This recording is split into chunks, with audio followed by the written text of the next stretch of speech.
جو آئین کو نہیں مانتے، یہ وہ لوگ ہیں جو عدالتوں کو نہیں مانتے.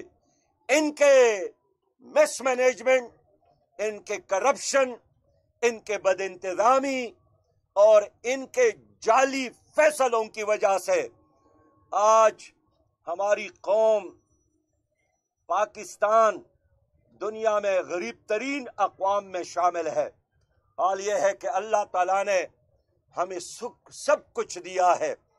ان لوگوں کی وجہ سے، یہ جو ناجائز ٹیکسز ہے، ان لوگوں کی وجہ سے، پی ڈی ایم اور پی ٹی آئی کی وجہ سے، آئی ایم ایف کے قرضے پی ڈی ایم اور پی ٹی آئی کی وجہ سے، روپیہ کی بے قدری پی ڈی ایم اور پی ٹی آئی کی وجہ سے، ملک میں سودی نظام، لعنتی نظام، یہودی نظام، ان کی وجہ سے گلی اور کوچوں میں خواتین کے بے حرمتی، اجتماعی عصمت دری پی ڈی ایم اور پی ٹی آئی کی وجہ سے، اداروں کے ناکامی پی ڈی ایم اور پی ٹی آئی کی وجہ سے.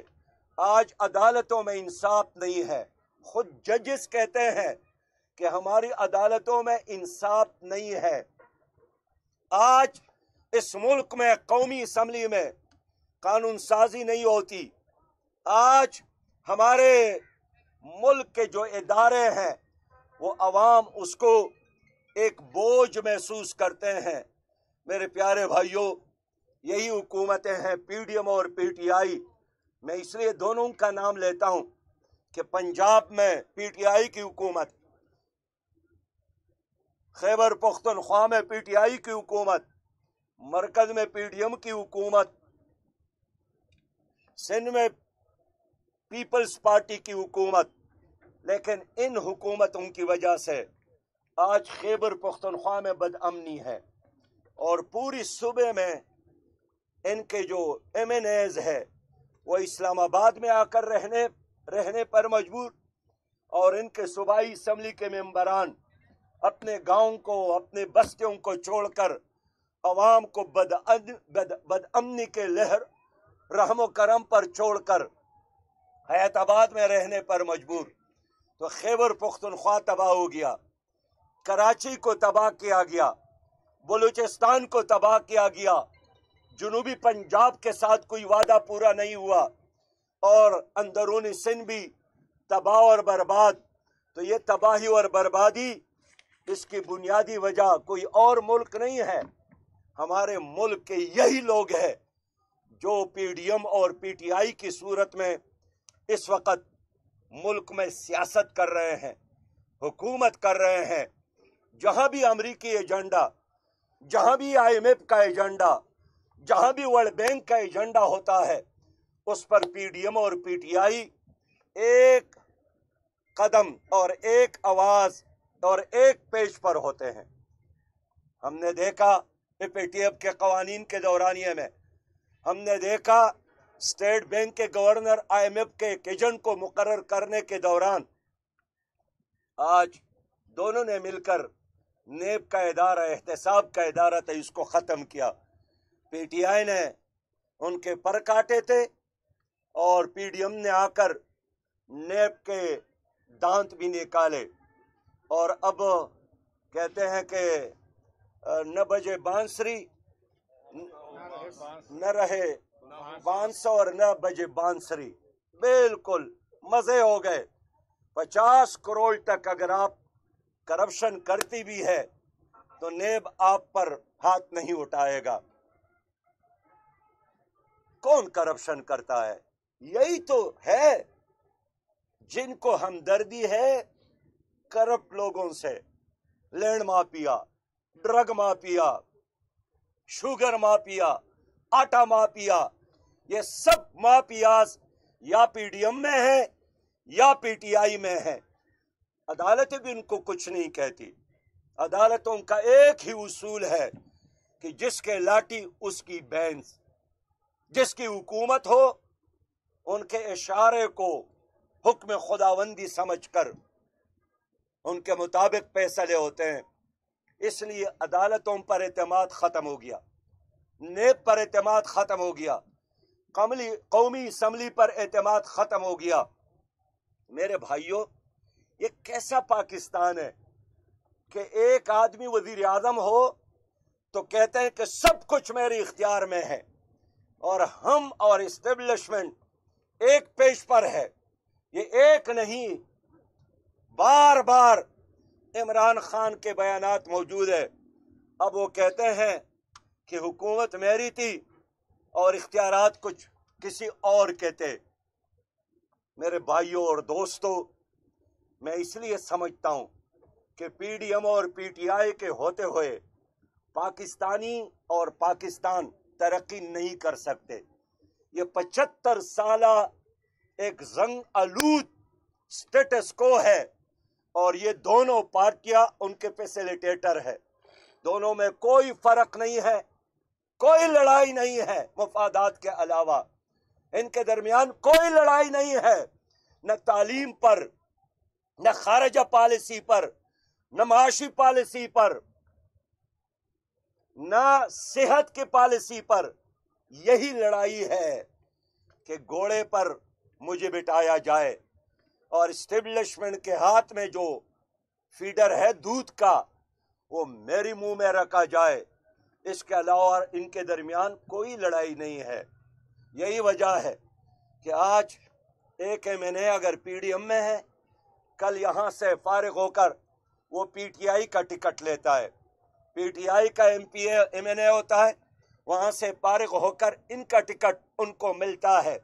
اس لیے کریکٹر کے لحاظ سے، کلچر کے لحاظ سے، سوچ کے لحاظ سے یہ دونوں سرمایہ داروں اور جاگیرداروں اور عالمی سامراجی نظام کے سہولت کاروں کے ٹولے ہیں۔ ان کے موجودگی میں یقین کے ساتھ کہہ سکتا ہوں کوئی فرق نہیں پڑے گا، 100 سال بھی ان کو حکومتیں ملے۔ یہی ایک کھیل ہے، کبھی یوسف رضا گیلانی صاحب آتے ہیں اور کبھی شاہ محمود قریشی صاحب آتے ہیں، کبھی زبیر گوندل نہیں،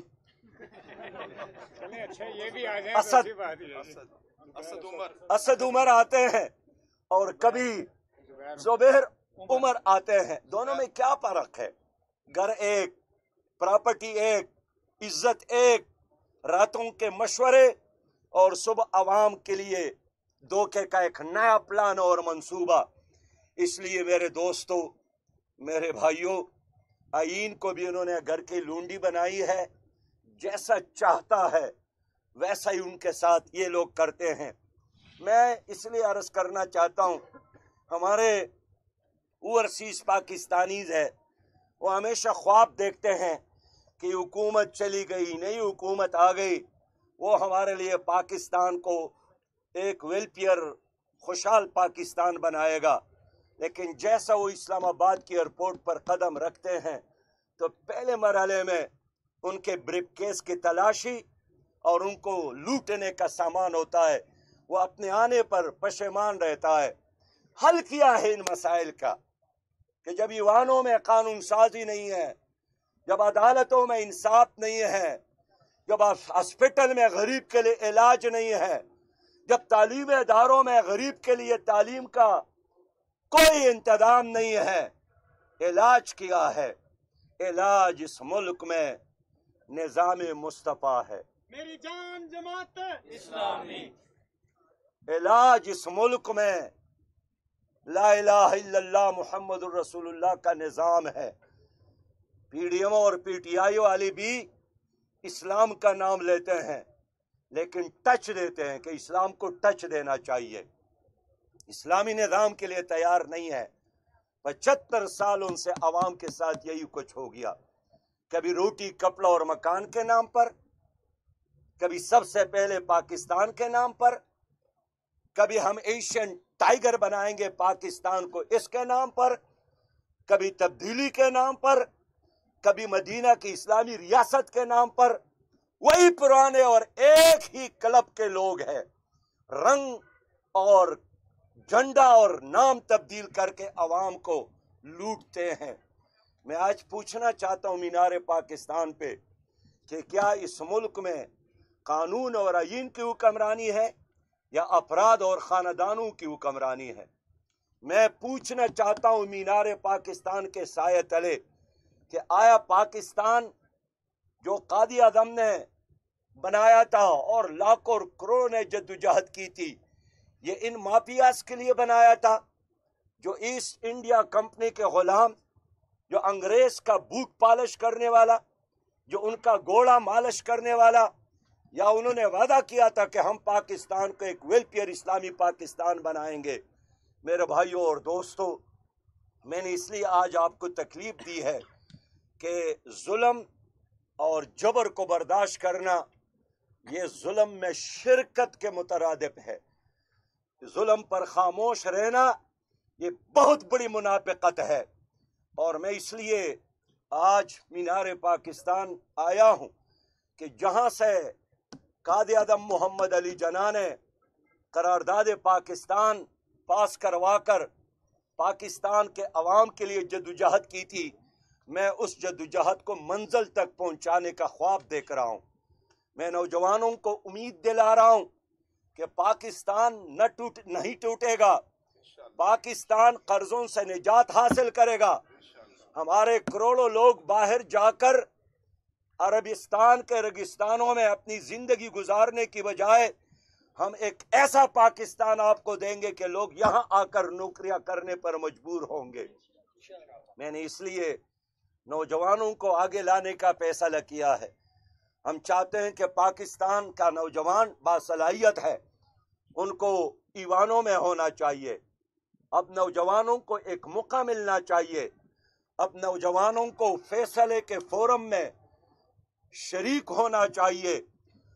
Jamaat Islami youth wing JI youth نے اس لیے فیصلہ کیا ہے کہ ہم 30 اکتوبر کو پاکستان کے یوتھ لیڈرز کو مینار پاکستان پر بلا رہے ہیں، اور انشاءاللہ تعالی 30 اکتوبر کو یوتھ لیڈرز یہاں آئیں گے، ان کے ساتھ ہم جرگہ اور مشاورت کریں گے، ان کو ہم ایک اسلامی اور خوشحال، آزاد اور خود مختار اور باوقار پاکستان بنانے کے لیے ایک لائحہ عمل دیں گے، اور میں امید رکھتا ہوں انشاءاللہ کہ یہ ایک نئے اور ایک خوبصورت دور لانے کے لیے نوجوانوں کی موومنٹ ہوگی۔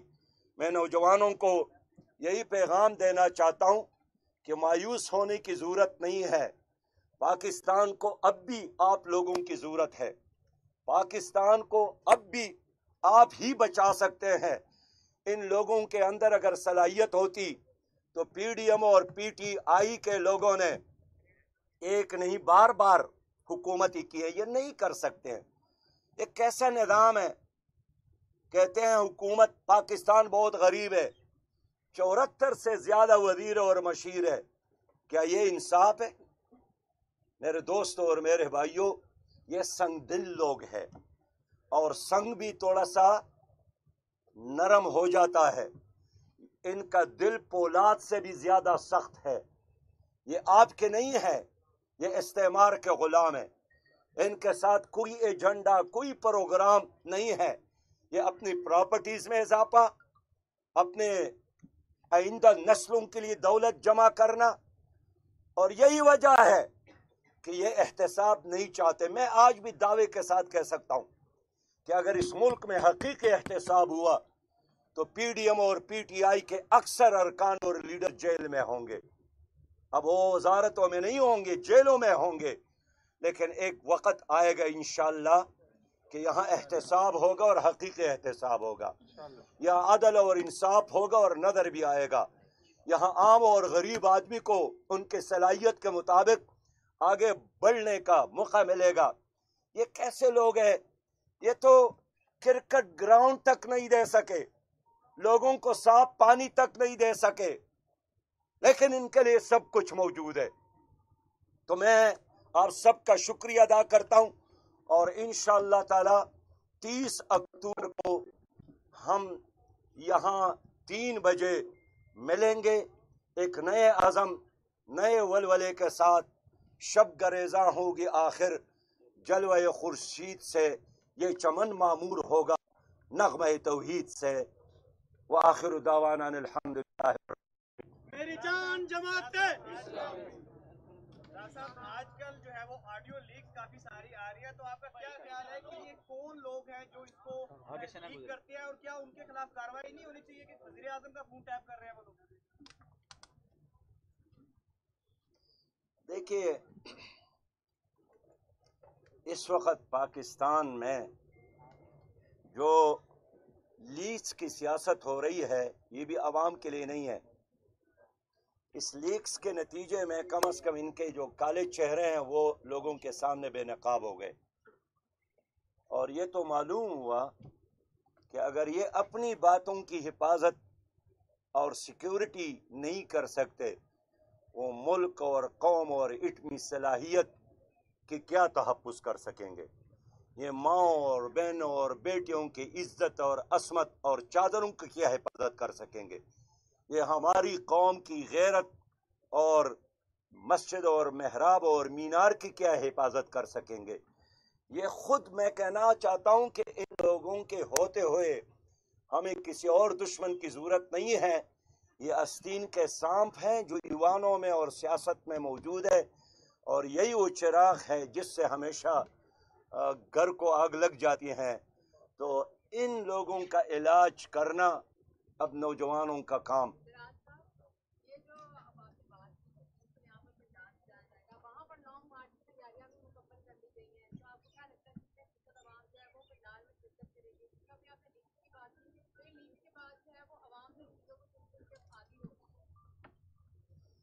دیکھیے،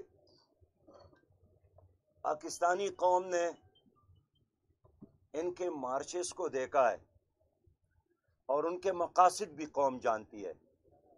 اب پی ڈی ایم اور پی ٹی آئی لاکھ اپنی اوپر پردہ ڈالنا چاہے، یہ بے نقاب ہو گئے ہیں.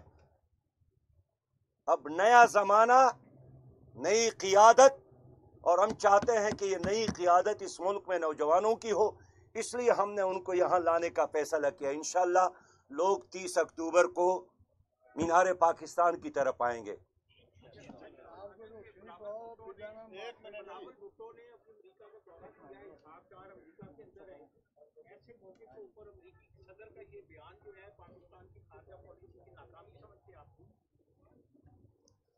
بابا کامیاب کب تھے یہ لوگ کہ پہلی بار ناکام ہو گئے؟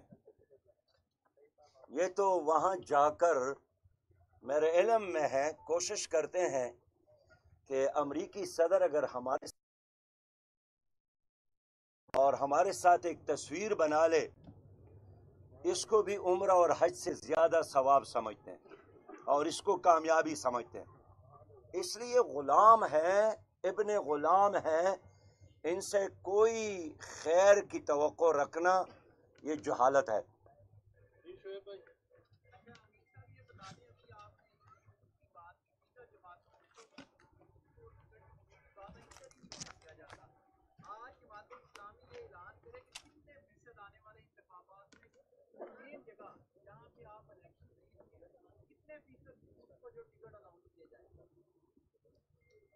دیکھیے، انشاءاللہ تعالی 2023 کے الیکشن کے لیے ہم پوری طور پر کوشش کرتے ہیں کہ یوتھ کو ٹکٹ دے دے.